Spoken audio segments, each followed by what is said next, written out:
Hey, how's it going, everybody? The show you're about to watch is with Chris Callis, an inline speed skater from the 90s and an early transition athlete to the world of ice speed skating. I met Chris in late 2000 when I made my move over to long track speed skating. Chris was a member of the U.S. developmental team and was kind enough to share some pointers with me for how I could improve my skills. Chris is now coaching with the United Capital Blades in the DC metro area and has started a community Facebook page focused on coaching, both past and present. Chris's belief that improving coaching techniques will improve younger athletes and grow the sport overall. If you guys like what I'm doing here, please give the channel a subscribe, leave a comment down below, turn on the notifications so that you'll be told when I post new content or go live. I hope you guys enjoy the show, and I'll talk to you all very, very soon. I'd like to make a brief statement about our social responsibility and the contracts we make with each other as a society. If this does not interest you, please feel free to skip forward to the interview. As we've seen through recent events such as Leah Thomas's NCAA title and the Oscars, we are drawn to conflict. Post these two events, social media was rampant with cruelty. From the specifically angled photos in a swimsuit to the slap heard around the world, the internet was overflowing with memes. Though Leah Thomas was born as a male with the reproductive organs required to classify her as so, she feels as though she's female. Jada is going bald from alopecia, a medical term for baldness, yet she is still stunningly beautiful. These people aren't isolated cases, just the ones willing to put themselves up for potential ridicule, living openly with what we as a society perceive as flaws. In the United States, 50 million men and 30 million women experience baldness. As for transgender Americans, roughly 15% of those respective communities play sports, and roughly 50 athletes compete at the collegiate level. Though I may not agree with transgender female athletes competing against biological females, I do believe they have the right to compete in some form. More importantly, the right to exist. The competing part simply requires much more discussion. As for Jada, I don't agree with her lifestyle choices. I'm really no one to judge overall. But that doesn't mean she should be attacked for her husband's actions. Let's not forget that Will chose to stay after finding out she cheated. His oversensitivity to their personal life is what caused him to behave the way he did, not Jada's balding head. Side note, in a world, specifically Hollywood, where wigs and hairpieces are so widely prevalent, for someone on a prominent position such as Jada Pinkett Smith to publicly acknowledge her condition and flaunt it in front of the world would lead me to believe she's not that sensitive about it. And I don't blame Chris Rock for his comments, as he is a comedian and is hired to tell jokes about people. They attended a show knowing Chris Rock would be performing and is known for telling jokes about people. The point to all of this is that we as a society tend to look for a villain. We want to find someone or something to deflect onto. But why? Is it our own insecurities? Is it that we are afraid of the world seeing who we really are, warts and all? I only bring this up because my intention is to always be fair and consistent. Ridiculing Jada for a medical condition outside of her control because she cheated on her husband who accepted it seems childish. Attacking the way Leah Thomas looks is ignorant, when the only discussion should be focused on her performance or potential future as a female athlete. Being self-aware and vulnerable aids in this. But remembering that my words have power and the things I say can affect others or society as a whole keeps everything in perspective for me. We as a society have certain obligations to each other. No, I'm not responsible for feeding you, But if I am capable of helping, I will. I'm not responsible for making sure your feelings never get hurt. But if I can avoid being the one responsible for it, I will. That doesn't mean I will never hurt anyone's feelings or offer food to everyone that's hungry. It just means I try to consider these types of things when putting my thoughts out to the world with the use of social media. I try to consider if it's going to do more harm than good, or if it's something that's just going to make me feel good by posting it regardless of how many others it might hurt. These are things I think about. Maybe we all should. Thank you. All right, man. Well, Chris, man, thank you so much for taking the time to sit down and talk with me, man. It's been, I think we were just talking about it. It's been over 20 years. Well, right at 20 years was when I was there in Utah training. Trying to make the Olympic team. Yeah, the inline ice program. You were kind of one of the first ones that kind of we saw on the ice together. I think between you, Dane Lewis, and well, there's the last name for you. And then I'm trying to think who else was there at the time. I think you guys were the only two I can remember seeing in the beginning. Yeah, I think Dane came along a little bit. Like I basically stopped just before the Salt Lake Olympics, and came home. I think Dane was right around that time. As far as other inliners, there really wasn't any really on long track. It was only you had Joey Cheat. Yeah. Well, we were all. I mean, the whole team, most of the team was part of that long track. I mean, yeah, that Clay Mall was part of it. I mean, it was like there was a lot of. Yeah, it just wasn't that period because y'all were there. How long had you been skating for at that point? From the roller skating world, I started in '85. I crossed over to short track in '96 or '95, '96, somewhere in there. And then from there, '99, I got pulled out of short track by US Speedskating, and actually they sent me to Utah. And of course, after that, I was on the national team for long track to the end of 2006, and I retired. Yeah, wow. So how many Olympic opportunities did you have? 3. First one was short track in '98, 2002, and then 2006. That's awesome. So yeah. Which one?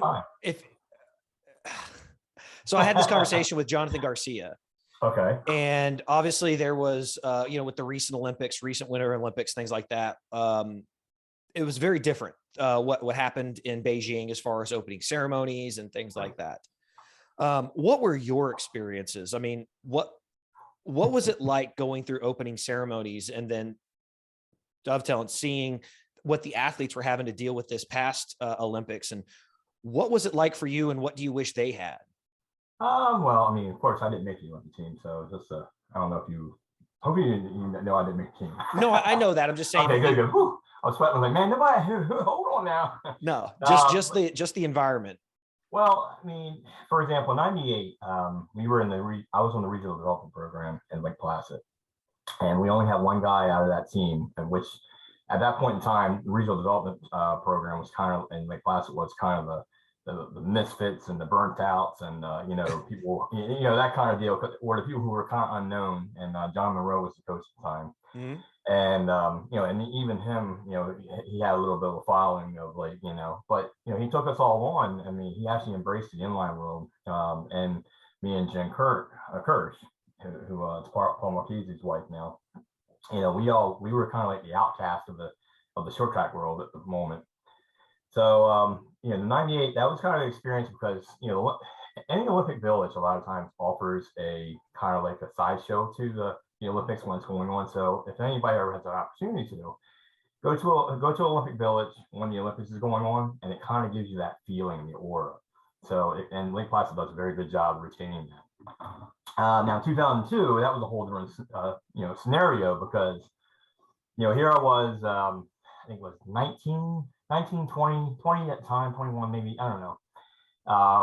It was my first long track trials, home ice. I had a team that was kind of, it was kind of stacked, and oh yeah, it was stacked. I mean, Yeah. we had, Yeah. we had Derek Parr, John Zadina, we had Yep. who else was in there?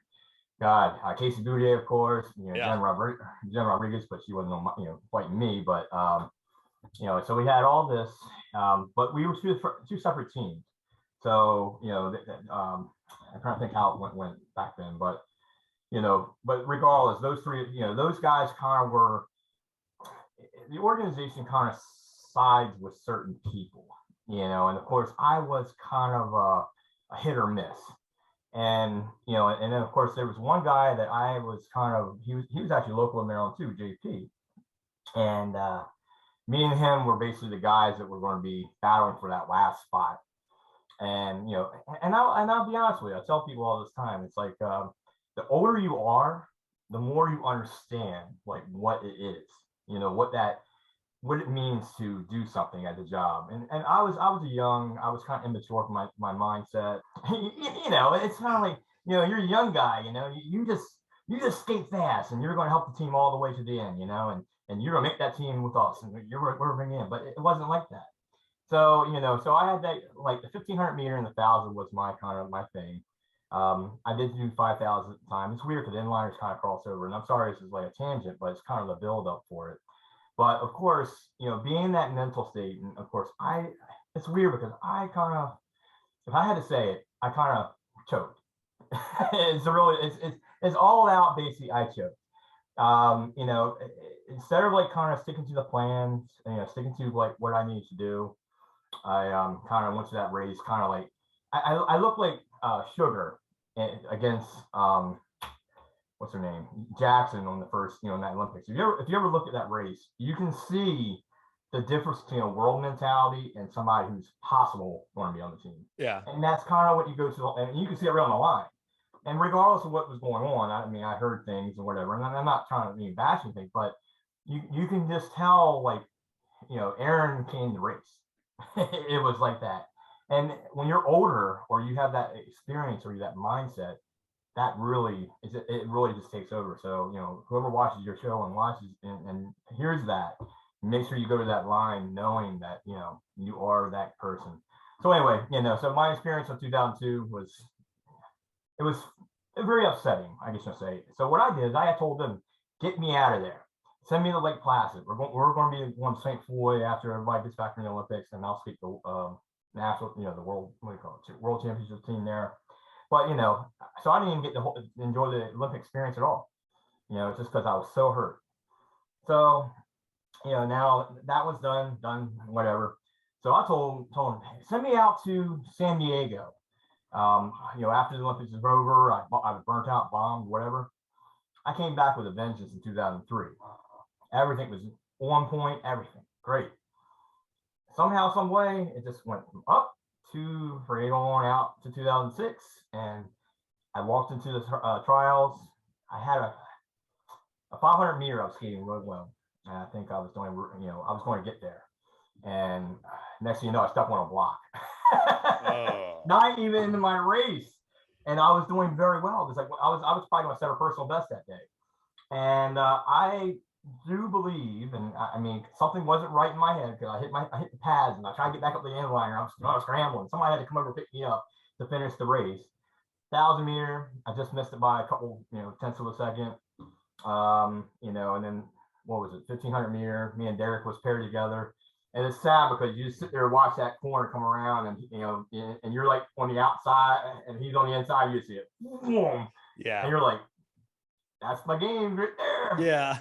But when you sit there and you have that experience on the first go round, and I hate to say it, the second time is easier to accept the reality that you're not going. And I personally, in my belief, and if you've been paying attention to some of the things I post, I'm glad I didn't make it, honestly. And the reason why, because I think the experience of not making it, first of all, makes me a better experience as a coach, because I can kind of channel that. And then the second part of it is, I think if I would have made that team, guess what? I still been there, gray hair, still trying to make the team. You just can't swallow that dream, man. It's like, get your medal, get the heck out, and go challenge yourself in something else. I'm a firm believer. You don't need to win multiple medals to be happy. Well, yeah, I think in general, speed skating, I think if you look at a vast majority of people from speed skating, both the inline and ice worlds, that you develop a sense of resiliency through that constant competition. Obviously on ice, long track, it's more individualized. Short track, inline, it's team and group style racing. Right. So you learn a somewhat amount of resiliency, and you see that develop into character as these individuals get older in their personal lives, Right. things like that. So, you started a very large group that has a very large following now on Facebook, coaching and beyond. Right. Was that your purpose? Was that the reason Uh, behind starting that and getting people involved? I think so. I think we have to accept the reality that speed skating. I don't know why it's such a conversation. Because when I came out just recently, of course, and I hate going back to the backstories because I was actually done with speed skating. I came back in. I started coaching GC Ice when I retired in '06. Nathaniel Mills, who was kind of the founder of that program, brought me in. I actually coached Mohamed Bani and Connor McDermott, so those guys are still there. And only in the beginning phases. I didn't take them to the gates of the Olympics or anything like that, but that level of like compassion and fun and just kind of getting people involved is the most crucial part. And so I was with pride in that. Well, basically in 2010, they wanted to give the reins back to Nathaniel because his name kind of carries the Olympics, and they kind of like, okay, all right, no problem. So I got my degree in social work, psychology type of stuff, and I was like, I'm done again, retired. And after that, I came back, with this COVID deal. A new team that I just got brought into is United Capital Blades, and they are basically all young kids. And a lot of them have their parents probably have a lot more aspirations than some of the kids do, but it's kind of like that. But it's a little bit of a cultural thing. Some of it's kind of like we see the potential. I see the potential in all the kids, and it really grows on them, and they really, and I can see the enjoyment that I actually found. So any Olympians are watching this, go back and teach those young guys. If you're burnt out, go back and teach those young guys. It kind of sparks things. Yeah. So so anyway, then I came back, and so then the Keystone League, of course, is on the Eastern Seaboard for inlines. They asked me if I want, not asked me, but I saw a little posting and said, "Hey, we're looking for board members." I was like, "Okay, yeah, I'll take the vice president position," and and of course, there was a lot of mixed messages about it because of course, I'm an ice skater. People felt that I was trying to recruit from the inline world, and they're like, "I ain't got to recruit anybody. They're all already there." Yeah. They're already coming around. They're coming over. They're coming over without really being pressured into it or even being asked. Right. Because they want the dream of going to the Olympics. Right. You guys promised this to them in 1985, and we've been hearing it for that long. And then, yeah. And we're still hearing it. You're probably still hearing it. And so anyway, it didn't work out the way I wanted to. But I started this program or this website because, and I just throw crap up there every so often, and it's more geared towards coaches to kind of like understand where the mindsets are. I'm most of the time doing a lot of the posting. I'm hoping other coaches will get involved. I've connected a lot of the ice skating, like top ice skating coaches that I grew up with. A lot of the inline coaches are in there, and it's like, you guys have all these resources now, and nobody's asking questions like how to help the bridge, because it ain't going anywhere. It's not going anywhere, and you got to realize that. And people are just kind of like, and I'm just like, okay, well, Well, it's kind of like it's like this. I saw a post. Jeffrey Foster, great guy, obviously great athlete. U.S. World Team. The book of knowledge for sure. Yeah, absolutely. So he made there was his daughter Jazzy. She made a post apparently where you know, she's a talented athlete by herself, and she Okay. goes out and she gets, I guess, gets advice. She receives advice through message from some coach, and now this coach is out there basically saying he's coaching Jazzy Foster, and and you have this landslide, and you know, you have this of coaches that are now putting things out there saying, yeah, I trained this individual and so said they tried to train him. I mean, Renee put a thing up there that some coach at some point, you know, coached Joey, Aaron, and Brittany at some clinic and Right. said, and then gave an interview, said that they had coached these individuals when Renee has coached these kids since they were, you know, basically toddlers. Right. Is that, and I guess that is that the mentality that you kind of see, is where if people are putting things out there on the internet like that, do you see like this tribalism, so to speak, where people don't want to put certain information out there for fear that maybe it'll benefit another skater, or if, you know, another skater sees it and then decides to leave that particular coach? I mean, do you hear things like that? You know, I haven't heard that, but it makes sense. I mean, the ice skating world is kind of a little bit like that too. And you know, here's my belief. I had 5 coaches. I mean, you know, started off with Vertical Dooley, which is a great, you know, very good startup. You know, and of course, you know, at some point Derek took it over for a little bit with one of my teammates. Then from there we went into the ice. Oh, I'm sorry. Then I got a little bit of Harry Morgan.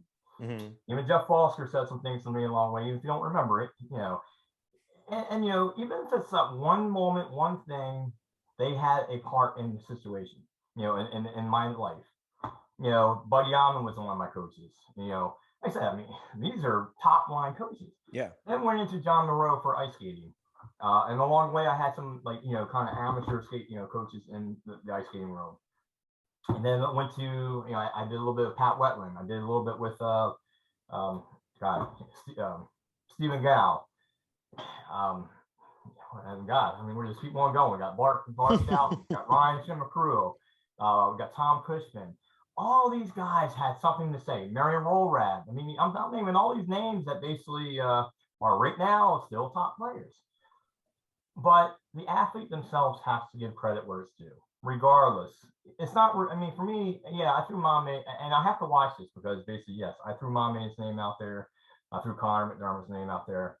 But at the same Well, time, we could talk, like I said, it gets into a controversial topic. That's the one I try to avoid throwing people's names into if it's a controversial one. It is. And the thing, but you know, you know, and I know, but see, that's the problem with these coaches. You know, they have an ego, and their ego is, first of all, you know, you know, it's I laugh because we as skaters know who has the biggest impact on us. And I can remember more the impacts of the inline world because they were my younger years. And, you know, from the ice skating world, you know, they saw things in me as well. And they just, you know, mastered it for me, you know, help me with that. Even, you know, even down to Chad Henderson, stuff like that. Those guys gave me something that, you know, Casey Boudier, God, I mean, that guy's a book of knowledge. You know, and some of the things that they're teaching is not skating related. It's life experiences. You know, it's things that's going to go beyond the skating world. And if you don't meet those people, then that's on you. Well, I think a big thing that is missed in sports, and I will acknowledge that there are some coaches that do address this, is that they're, even though you're preparing for an event, even though you're preparing for a race and you're training for a specific discipline, Right. you have to be teaching life lessons the entire way. You Yeah. have to always be preparing for after the sport. How do you, and there are coaches that I know to this day that did that every single day. They were constantly teaching life lessons, and it wasn't always about skating. It was about, you know, overcoming, adversary. You know, it was about, I mean, shit, even going to the point where some of these people, they would break it down in a monetary standpoint to talk about, okay, well, this is what you're doing here, and this is the cost, and this is what you'll have in the future, and so on and so forth. Where then you had other coaches that literally just said, skating is all that matters. You skate, you skate, you skate. And basically, like, when you're done, you're one of these thoroughbred horses that's put out to pasture. You got it. That and you've been used up, and you're no good to the society. And I unfortunately see that. I think I see that with so many skaters. There are a lot of athletes out there that, well, they experience the burnout that you have discussed, where there's nothing fulfilling in the sport other than skating, and you're not competing at what to be your best. You're just like, fuck this, I'm done. Why do I want to be involved in it anymore? Exactly. Well, the NGBs are set up like that, honestly. Basically, just recently I had a conversation with some of the top level skaters. I said, look, or, I'm sorry, not skaters. They were skaters.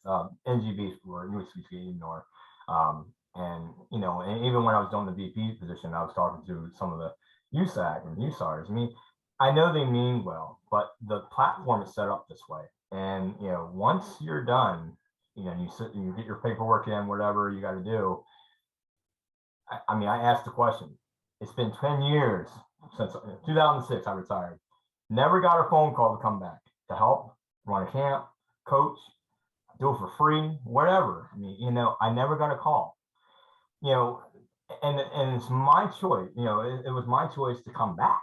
It should have not been my choice. It should have been, left as like, when you retire, we want you to stick around for a little bit longer. See, this is the other part of the reason, and I know this is a little bit of a tangent, but, and I do that. So just tell me, Chris, get that guy over here, just pull me back over. Like, it's good, man. Just roll with it. Yeah. Well, the problem is, they just don't ask the questions. They don't get people involved, and they don't keep people involved. And, I made this conversation the other day, and like I said, I'm gonna leave names out of, you guys take this any way you want. Our main skaters right now are who they are. And instead of letting them go and kind of venture out and doing something else, it makes the coach's life a lot easier if they stick around. Let's keep on going. Let's fill that journey, fulfill it. Like, you really want to go medal, get out. I mean, you're the first of something. You're first of this, first of that. Get out. You make your money. You don't owe the sport nothing. Yeah. If you want to give back, that's fine. But anyway, keep them around. It helps the sport on two levels. The coach now can continue to coach that skater. People behind can chase after him, keep him going. That's one part. So the coach is always going to look good. So even if the coach didn't really have a stellar type of outing, as long as he's got that Olympian, that card, you'll never really have a true measurement of like how far you got. Second part is basically who you're going to sell if you haven't done your job to do your job to marketing the people before or after the sport. So if the main players leave, you didn't do a very good job marketing the people behind it. So now you got a whole new branch of like, who are you going to sell? That ticket is gone. So so that's kind of the thing. So we NGBs now. Ever so often I see them bring back one of the people who are still around, Joey or somebody like that. Chad won't do it, but he does a golf outings. That's what I would be doing. But but they don't come back because there's no value to it. Chad lives like 4 miles up the road from me. Yeah, well, I don't. I mean, he literally lives right up the road. Well, sorry, I like 2 of my eyes. But yeah, he's doing right. I mean, if he comes back, he should get paid. Exactly. I mean, absolutely. They all should be compensated. They're becoming the face of the sport, and they're being used to draw other people in. Now, they can choose to say, you know what, I'm going to forego this. I'm going to walk away. I'm not going to accept any compensation for it. I'm doing it for the love. That could be their choice. But there should be an offered compensation to Chad Hedrick, Shawnee Davis. Well, Derek Parra is still involved. Casey is, still involved. Guys like, Jonathan Garcia, Apollo to a degree still involved in some way. He's bringing notoriety there. They should all be offered compensation. And I think you're absolutely right. You have an NGB that says you invested all of this time into this athlete, and you are now just going to push it all away. someone like you, who they said, okay, you're on the national team for all of these years. We've paid for all of these things. We've paid for your training. We've invested all of this into you. Okay, help give back a little bit. Bring in, stick around, hang out, help teach some of these younger athletes, just spread some of that knowledge, make the transition a little bit easier. Because I'll for me, for example, when I came over from inline to ice, there was no program set up. And because I wasn't on the national team, I couldn't go train like in Salt Lake. Obviously, I mean, like the rink wasn't ready, but I couldn't even train on the same facility for the most part, where until I got to a certain level, I had to go to Canada. That's like a huge thing. And nobody was there to help. I think we had 2 Americans that were up there. One of them was a female, but Catherine Rainey probably, and Sarah Lang, and so it's like Shawnee was up there at one point. Yeah, Shawnee was in and out.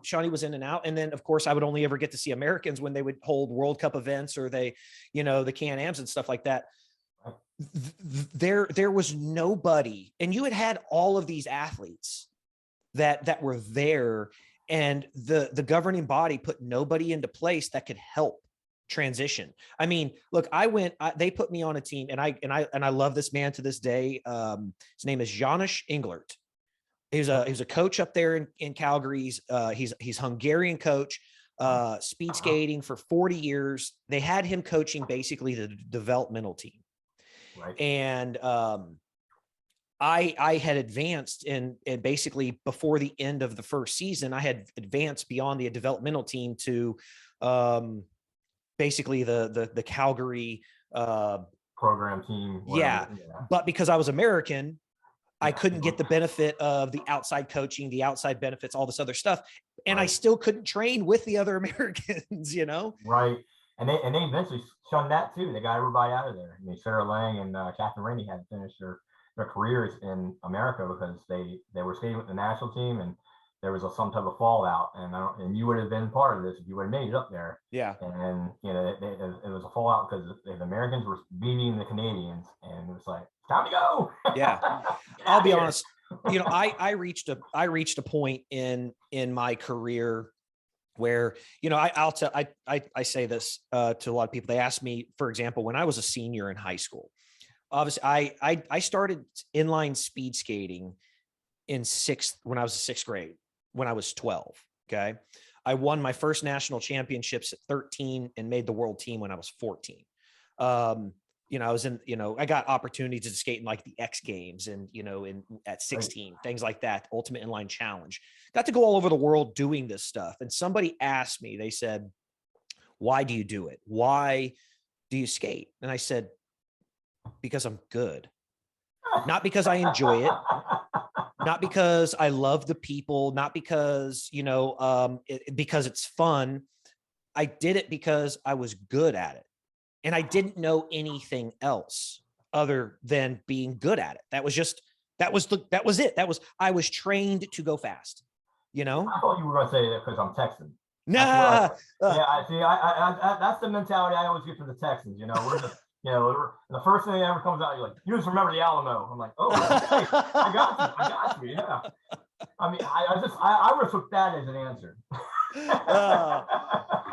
No, it is a sense of pride when you talk to anybody who, I meet people all the time and they'll somehow find out about my speed skating past and they're like, in Texas? And I'm like, well, obviously go down the road of inline and then the transition, but it's still this sense where most people don't really, I guess, know this. Outside of, say, the Alamo college or high school football and barbecue, the 2 things that Texas is actually most celebrated for is, number one, the most people in the special forces in the U.S. military, and we produce more world class and Olympic caliber athletes than any other state in the country. And that's across winter, if you combine winter and summer Olympics together, obviously mostly summer. So when you have Olympic athletes going, to that level in the winter sports, like Chad, celebrating, that way, Jonathan Garcia, Jordan Malone, you start having some of these athletes that get out there. It is a sense of pride. It's something that becomes, like bragging rights for Absolutely. Texans. So, well, I don't mean to interrupt you, but this kind of comes to mind every time that I think about what you're just talking about. I mean, most people have seen the whole 9 yards with Adam Sandler. Yeah. Well, it's not to say that I thought this, but at the same time, now that I think back, I think this. But when Chad came on the scene, and you just see this natural ability just come out. Yeah. And it cracks me up because you remember when the black guys come over the thing and here comes the boom. Yeah. And I'm like, that was kind of like Chad. Then I just think about because I helped Chad a little bit, we worked together, we were on that team. So, I mean, corners wise, I mean, I was paired with him much more times, but I just think about, watching this man develop, into like the guy he was. And you remember that the guy who was a little bit on the slow side, he's like, oh, I'm never going to get to play. Yeah. And that's kind of like, I seriously, I can see it and I can think about it in my head, like, you know what, that might have been me a little bit, like, I'm like, God, I mean, this guy would go out there and like, our coaches would say, we're going to keep it slow today. And we're going to do, and this guy, I'm like, okay, well, all right, that means like, 35-second laps or something like that, something easy, This dude goes out and does 30, 31s, and I'm sitting there like, and I'm like, I ain't keeping up with that, and he would burn people out, but at the same time, that was his level. It's not to say that I was slower, it's just the fact that basically I'm like, it's a training, I'll tell you that's a training mentality that we had from, people talk about all the time. It gets brought up a lot on different forums is the team that we had in Houston at Champions in the 90s, where you had, at any given time, there was 5 of us that were on the world team, but then you also had another 10 people that were national, champions. And then you had, on top of that, you probably had another 10 people that were extremely competitive with us at practices and local events. But for whatever reason, you get to like the national stage, they just couldn't do it for whatever reason. Sounds like the Dutch team. That's what it sounds like. You sound like the Olympic Dutch team. So whatever that setup was, it worked. Yes. And so we would go out, and Paul would walk out there and he'd say, okay, it's warm up time. He would put 100 laps on the counter, and it's warm ups. And he'd say, okay, you're basically going to skate a 10K to warm up. And he says, go. There's no designation of pace. There's no organization of order on the track. Nothing.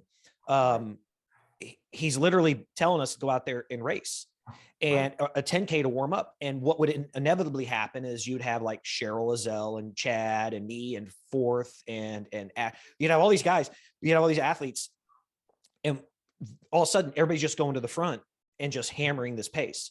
We're running literally for 100 laps. We're doing 9-second laps for 100 laps. And what you see is like, there ends up being like 10 to 15 people at the very end and they're kind of stretched out around the track, but we've lost 40 or 50. They've just completely burnt out. And what I found ended up happening, what I saw ended up happening, we had a higher rate of attrition. We had more kids that were actually quitting than were excelling. Okay. You had, if there was 50 people out there, over time, because of the way that some of this stuff was structured, you would only have 2 or 3 people that would rise, and you would have 25 people that would completely leave the sport. And they get burnt out. They're just like, I can't compete. Why even try? So you're right. Imbalance in numbers. I mean, yeah. And so, we inevitably had great numbers back in the 90s, but in a great team. But that mentality of Chad is he always pushes it. Yeah.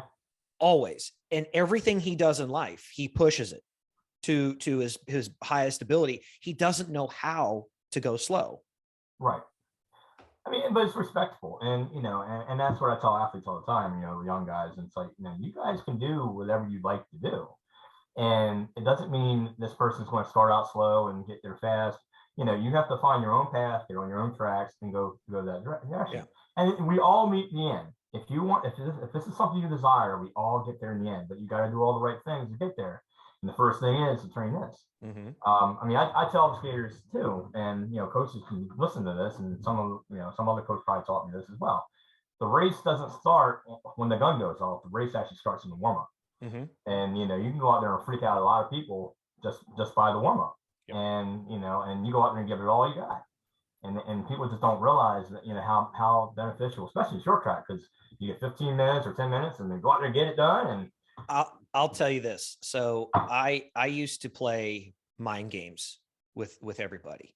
I'm playing my games with me now. I can feel it, man. I feel that right now. I would go out there and, you know, look, when you're a young man, you know, you're in spandex, you're nervous, you're insecure. And honestly, the wind could blow and you're going to get aroused. Okay. It's the easiest way I could say it. Well, as a young man, of course, you're questioning yourself and you're gauging yourself against your peers and everything else. And you're in spandex. And so now it magnifies this insecurity. And a lot of it happens when you're nervous. It could just happen when you're nervous. And so what I would love to do is it's just completely fuck with everybody's minds is when that would happen, you would notice, you'll see people like going up to the line, like on inline, not necessarily on, you know, ice, long track, but on inline, they're calling out everybody's names and they're going up to the line and they're kind of hunched over. They've got their hands on their knees, kind of rolling up to the line because they don't want anybody to see them, right. You know, what's happening, you know, in their spandex. And I would I would skate up to the line with my hands on my hips, my chest out, standing here like this. And it's like automatically everybody at that line, they're in their mind, they're saying, oh my God, Jason's like confident. I know that was happening. I mean, I had been through enough sports psychology by the time I was 16 years old to understand what happens to people when they're getting out there and competing. And beat them at the line. Yeah. You hit the nail on the head that the race starts before the gun goes off. Way before that. Absolutely. And, you know, and I only learned this as I got older. I didn't learn this. See, I mean, here's two problems that I had. First of all, I was a late bloomer. And that was the first one. The second part of it, I had a birth defect. And regardless, it's my lip, it doesn't mean that it didn't affect my legs. Right. And, you know, so psychologically, there was always a deficit of something that wasn't right. So, you know, and I've been telling, and this is another part of the psychology that I tell kids a lot of times. You know, because you know, one of the students that I had, you know, a long time ago, you know, he recently came out as gay, and I was like, I didn't talk to him about it, but it's the fact that basically get that off your table before you go to the Olympics or whatever, because basically you don't need to be focused on, and the media doesn't need to be focused on that. You don't need to be focused on that. You know, it's important that basically you go in with a clear head. You know, this is what you are, and this is what you're going to do, and it should not be a deficit. It actually should be a strength. You know, so and I learned this as an older athlete. Now I would tell you, if I went back, if I can go back now and I have the same physique and everything, I'd be a better athlete. Yeah. And just because I know all this, if I would have stayed in 4 more years, I probably, you know, I would have had to leave the sport to kind of get the confidence that I have now to get where I'm going. But if you know, and that's another thing that, you know, get out, go get your confidence. If you're not making it now at 20 years old, go get your confidence, come back. Yeah. You know, I promise you, it ain't going anywhere. You just got to train a little harder to get back. You know, my oldest son, just turned 19. He actually came out to me, when he was a junior in high school. Okay. So about 2.5, almost 3 years ago, he came out, and, you know, he was being who I am and how I am and just rough and tough and stuff like that. He was extremely concerned that I was, you know, going to judge. And I'm like, dude, I've known since you were 10. Like, it's not a surprise to me or anybody else around you. It's you're the one that hasn't come to terms with that. And it's great that you have. Like, we still love you. You're still the same person we all love and enjoy being around. Like, who you're attracted to makes zero difference to us. And I told him, I said, what you need to do. And I said, I'm glad you're doing it as a junior in high school. I said, because you've got your entire life ahead of you. Right. You need to get this part of your life behind you so you can become who you are as an individual, and you reconcile basically who you feel like on the inside to the outside world. Right. Become comfortable with that, and you can go out and it's no longer a hindrance. It's not something you're sitting there thinking about while you're going out there and looking for a job or working in this field. It's not something that you bring down, which actually leads into something I wanted to talk to you about. It's a discussion that's I unintentionally kind of made it a hot topic, I guess, within the skating world. Oh Lord, here it comes. Is something I posted on the John Rogers inline page there on Facebook. It was a question. It wasn't an accusation. It was an assumption. It was a question to say, if I decided to come back and compete as a woman, go to the World Championships and win a gold medal for the USA, would there be outrage? Not saying, number one, I don't think I could beat any of the women, not a single one. There's no assumption there. There's nothing to say there. I absolutely would not do it. But it has created a huge now discussion in the speed skating world, where I'm seeing a lot of different people within the last 48 hours are now starting to post a bunch of stuff on their asking these questions. Being a coach, number one, have you had the opportunity to coach a transgender athlete at this point? I can't say that I have, but I can't say that I haven't. And the only reason why, because some people are not, comfortable with their identity yet. And I mean, if I had that question or if I had that comment about that, I'd be okay with it.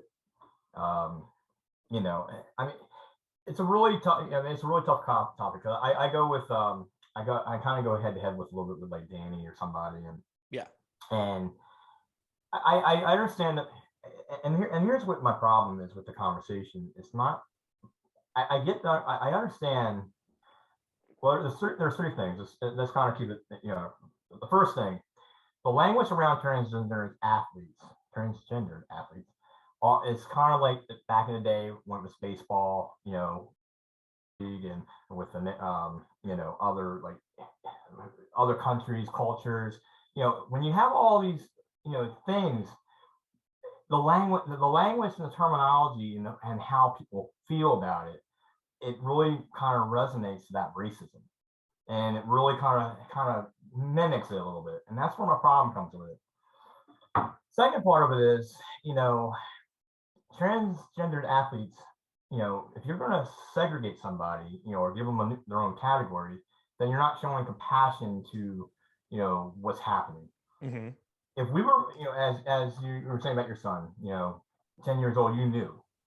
If as a society we knew who these kids were, if they knew that they can come out at any point, this now is things like non-binary and all that kind of stuff is, if they were able and feel comfortable and allowed to be comfortable with who they are, some of these gender changes would actually happen way before puberty.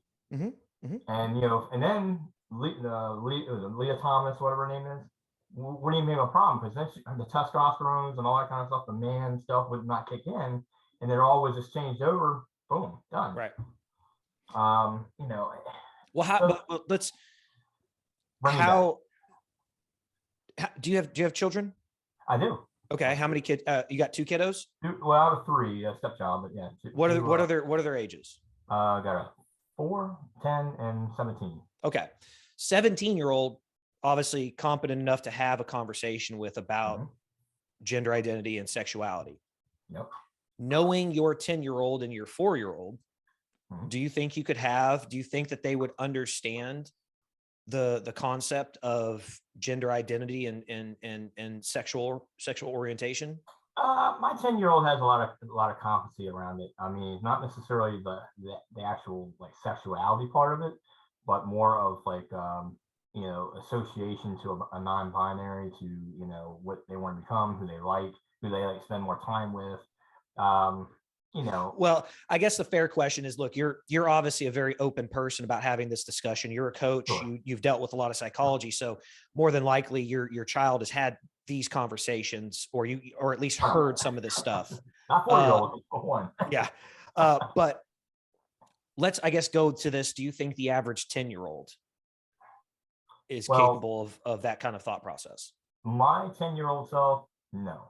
Right. But at the same time, we at our age, didn't have access to all the stuff that we have now. Social media, internet, all that stuff. Absolutely. Yeah. And also, we didn't have the medications that we had back then either. Right.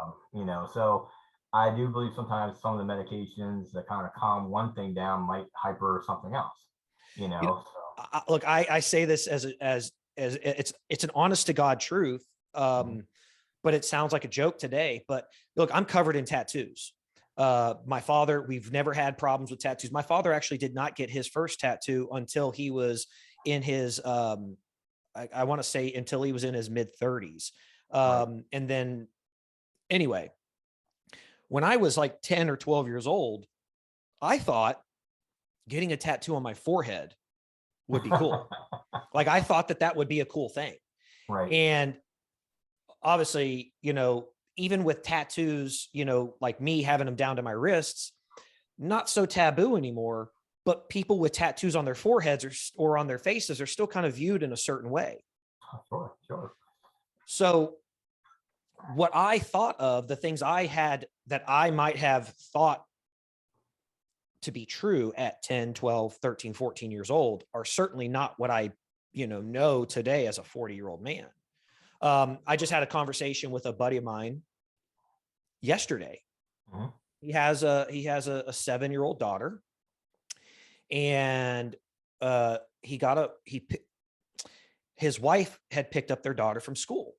Mm-hmm. And the first thing she does is she gets in the car and she says, Mom, can I get the vaccine? 7 years old. She says, can I get the vaccine? And nobody in the family's vaccinated. So this was a surprise, like where this conversation would be coming from. So they get my friend, they get him on the phone, and she explains, the 7-year-old explains, she says, well, my friend got it. So why can't I?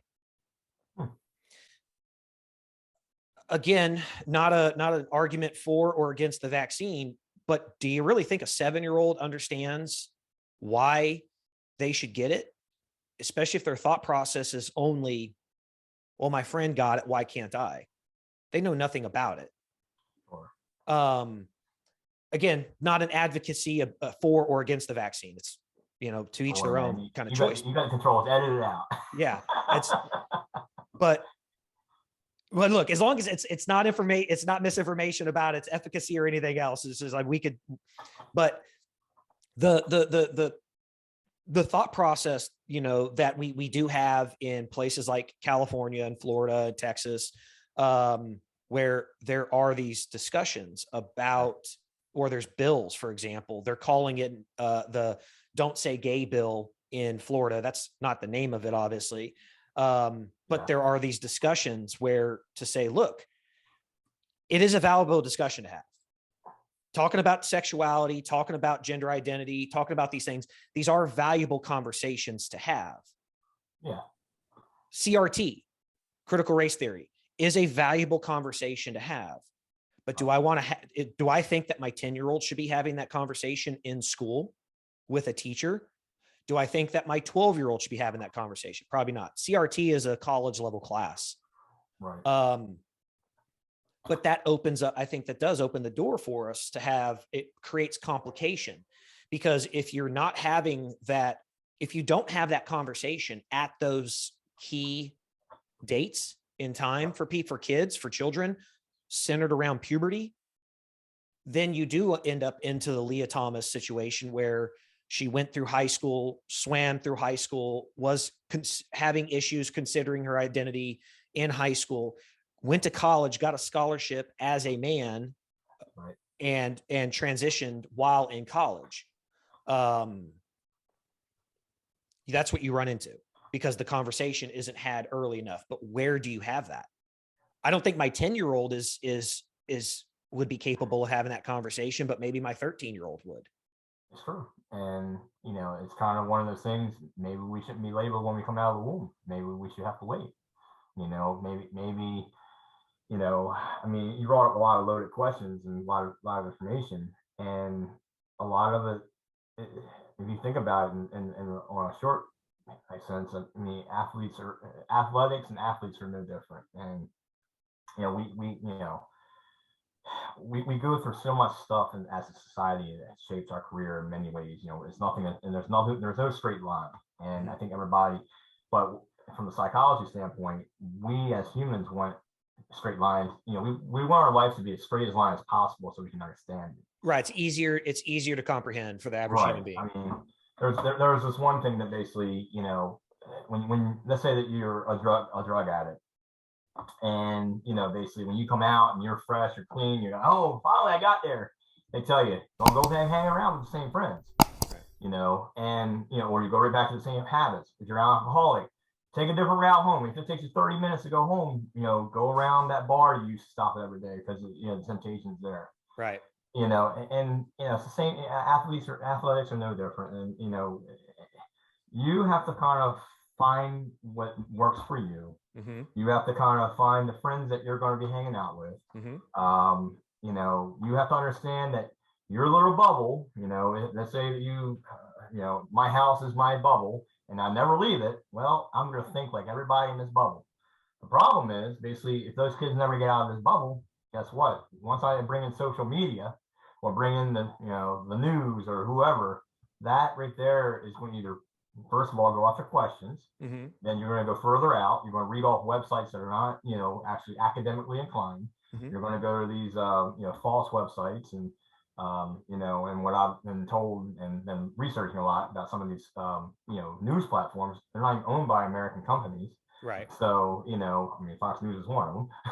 Yeah. You know, I mean, neither owners are Americans. So, you know, they can drop in anything that's actually affects, you know, their hot topics from what their country's dealing with or what their continent's dealing with. And they can drop it in America and like, oh, it's happening here. I remember the bathroom bill that killed, you know, North Carolina's, you know, their economy. I mean, I had people come up from DC and told me, man, it's just terrible. I got some friends down there as well that, you know, just lost everything because they had all this development going and the bathroom bill killed everything. And, you know, at the time I was doing a little substitution in the school. And, you know, kids were like, well, the bathroom bill is this. I said, well, do you know that I went to Europe and it was a universal bathroom that you would walk in and male and female would be sharing the sinks and the mirrors. Mm-hmm. And every stall had a door top to bottom. So you couldn't even get in there. Mm-hmm. And the lock was like, boom, you crank that bad boy.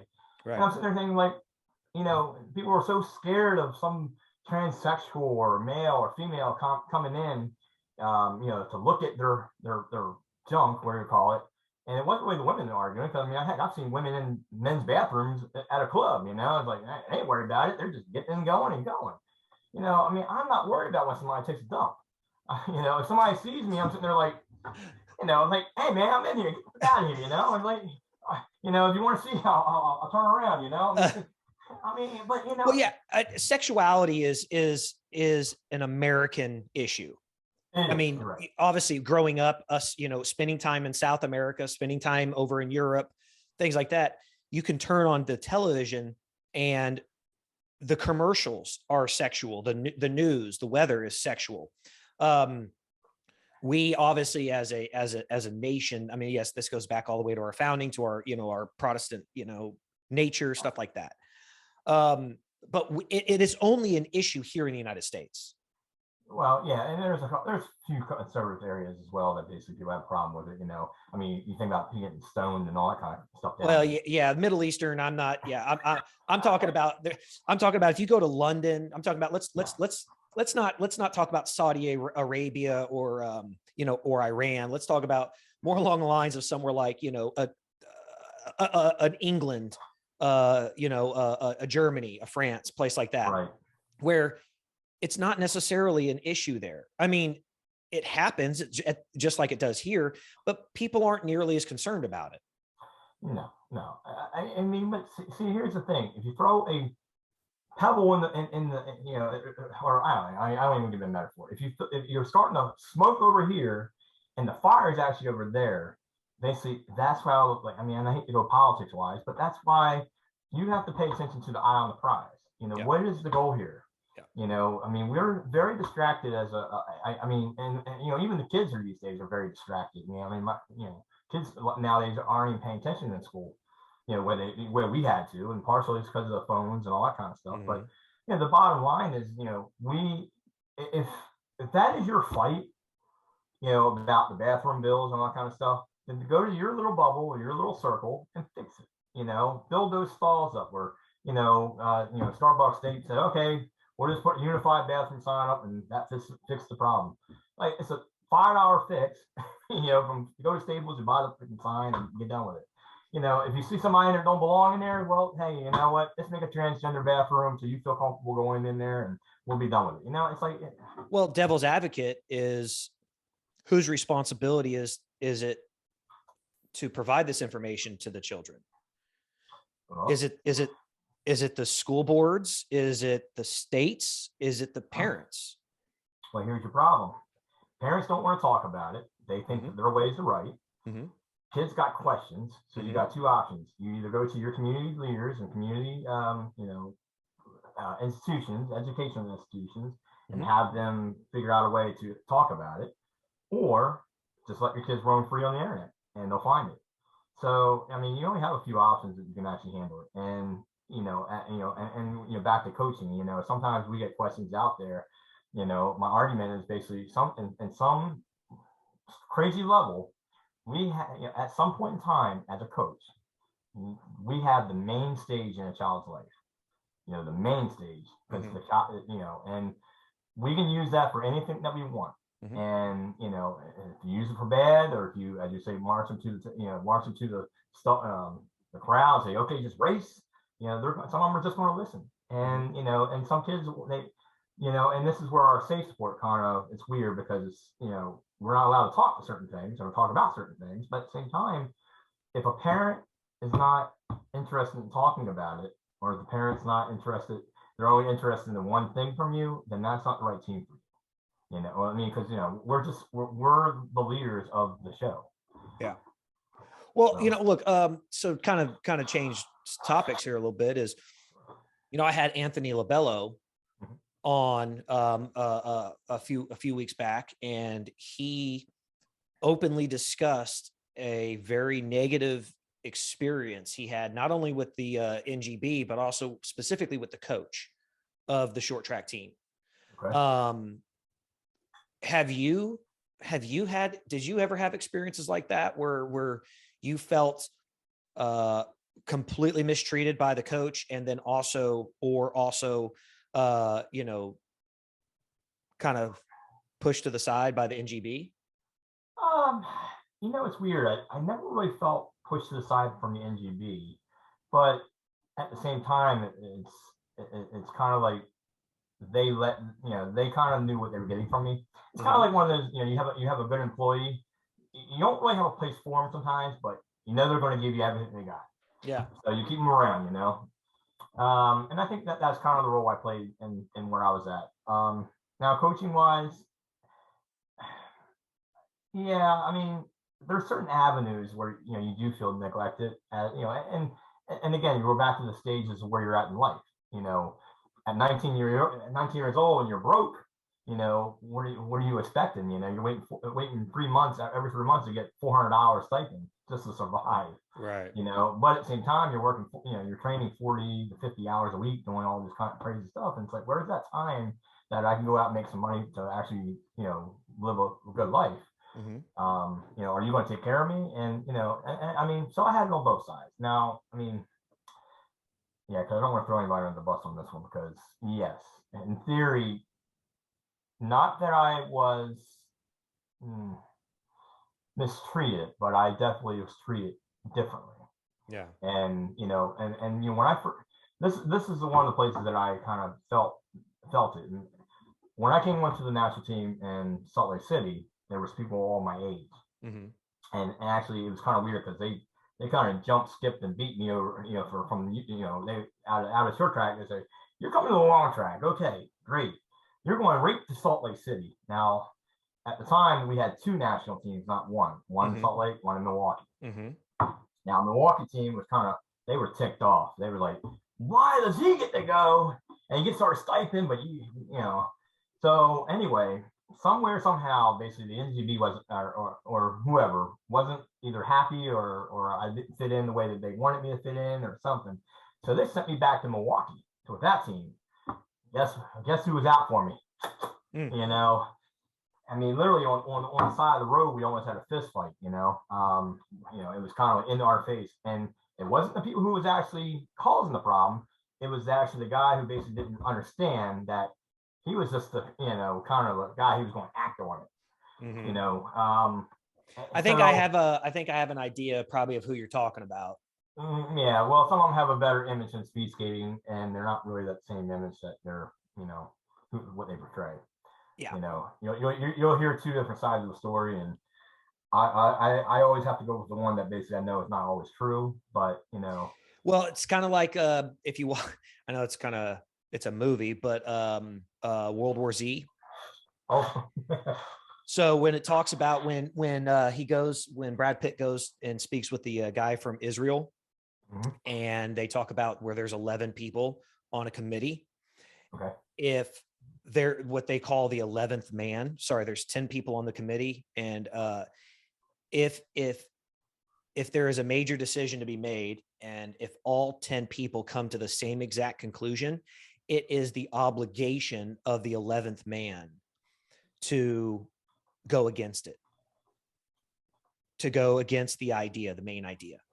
And I kind of think the same way, that if across the board, if everybody is thinking here, if everybody sees this, that it's kind of my duty to kind of look into it on the other side of it and say, well, hold on, where's the other information?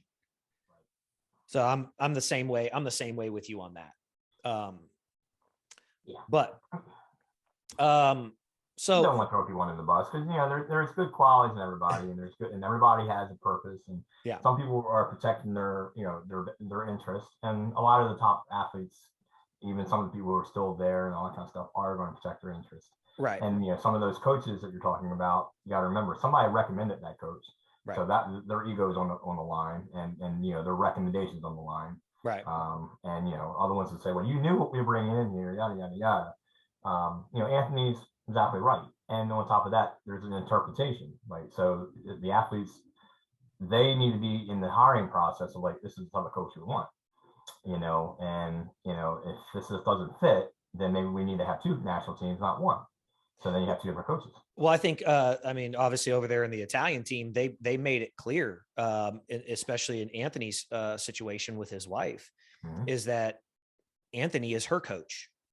He is obviously, her being, I think, what is it? She's now the most decorated female short track speed skater in history.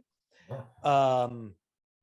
It definitely benefits her to have a separate coach from somebody else, where it's not this uniform, answer across the board for everybody. Yeah. They've got a different setup there, and they kind of recognize that. And here on the US level, do you see something like that happening where money's not there? Basically there's always issues that basically money, there's always need of money, and at the same time there's coaches like myself who do it for free, and help out on any level that we need. I mean, even just for the moment, I mean, speed skating from inline to ice is not much different. I mean, people think there is, but I can pick out things on inlines that you got to fix a little bit, and that you did sure. Those. Heck, they could bring in Hildebrand for a minute, just say, this is what we did, this is, and that will raise her status right there, and her ego can be left behind. The problem is, does the national team want that to happen? Do you want us to steal their fire? Right. And, well, why are we paying Ryan when we could be paying her, because she's the one who did all the work? And, Ryan's a great coach, and, he's been able to adapt inliners to the ice skating world. Now, don't get me wrong, his job is much more pressured, and that's what I tell people all the time. It's like, look, I mean, and this is on my side, but being an Olympian, it doesn't matter where you walk, somebody's going to have your name. For me, I can walk down the street, say what I want to say, and it's not going to pop up on the 5 o'clock news. And having that Olympian title, and Hildebrand's probably under a little bit more pressure now than she was, because now she's got 3 Olympians that she has had on her wing. Yeah. And now all these, probably a lot of people have called her and say, hey, I want to come down and train with you, and now she's got to deal with more. And then they're flying her over to Europe. I had, when I had her on the show, I had her on a couple, right at the time of the Olympics, 2 days after Erin had won her gold medal. And she was flat out telling me, that like she's literally doing 4 and 5 interviews a day. Now, I was fortunate, she spent over an hour and a half with me, whereas, she's normally doing like 5 minutes with some of these other people. And we were able to kind of dig into some of this stuff. But yeah, it puts you, having that aura around you, it puts a completely different amount of pressure on top of you, whether you're the coach or the athlete. And for me, as like from my standpoint, I would go to that level. And I've already made it clear that I would go to US speed skating. I would have no problem going to the junior worlds or something like that and coach a little bit here and there. But my life is unfit that now. But maybe later. But I don't carry that same pressure. I don't really care about the job because I got my own job now. I have my own financial. I can do whatever I want. And any guys and any coaches, who are full timers, that is an extreme amount of pressure, and you got to take so much heat from the parents, from the outside. If you get some success, like Hildebrand, God, I can't imagine what she's got to deal with. I mean, I wouldn't want that. I don't want it. I didn't want it then. I mean, honestly, I tell the kids, parents and kids now, it's like, we thought you left.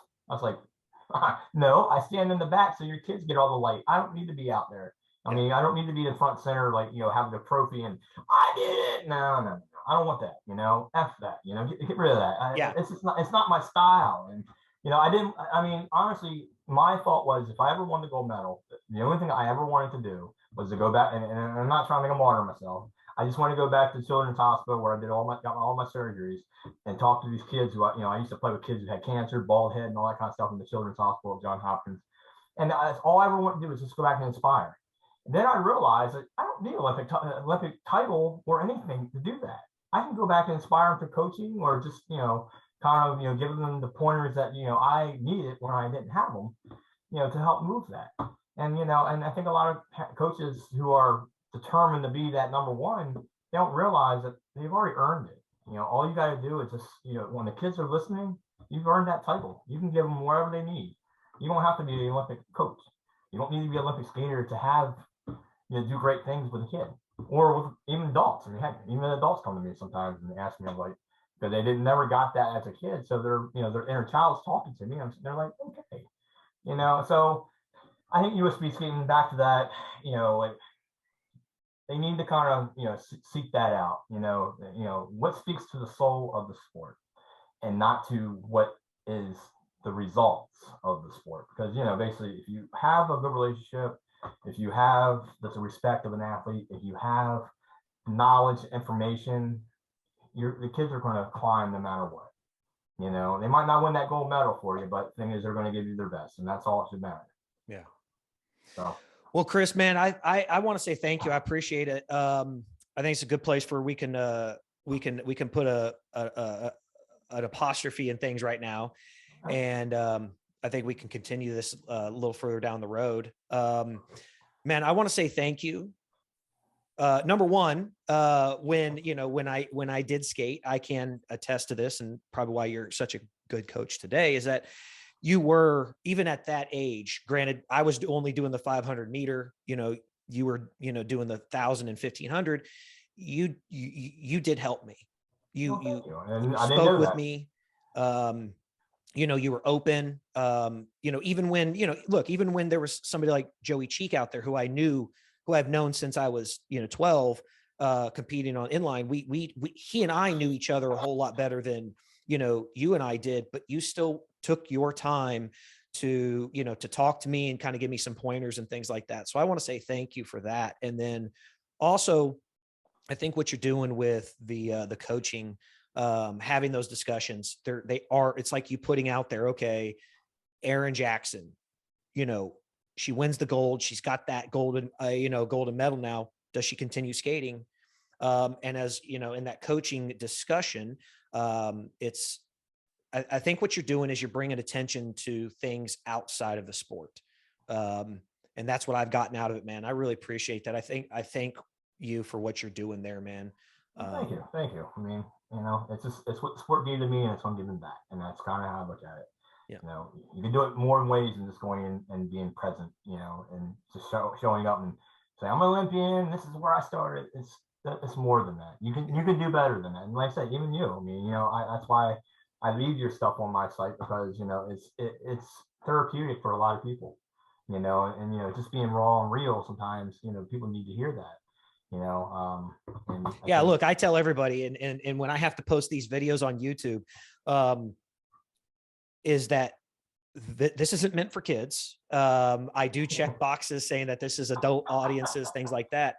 But these are conversations that we as adults, we may have them in private, may not necessarily everybody chooses to have in public, but there are these conversations. And sometimes, hey, look, I tell everybody this, just because I look the way I do, and just because I have a Trump, sign outside of my house, doesn't mean I like the individual. I don't like Trump as a man.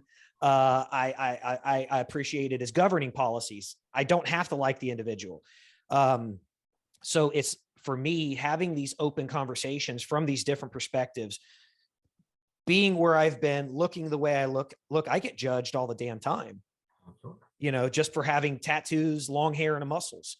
Like I get judged. And having these open conversations that might enlighten other people, I think, are valuable. You may not agree with everything. It's like the conversation I tried having on the John Rogers page was, hey, you may not agree with anything here, but if there's 1 ounce of education that's gained from it, 1 sliver of education that's gained from it, it's all worth it. Yeah, it's all worth it.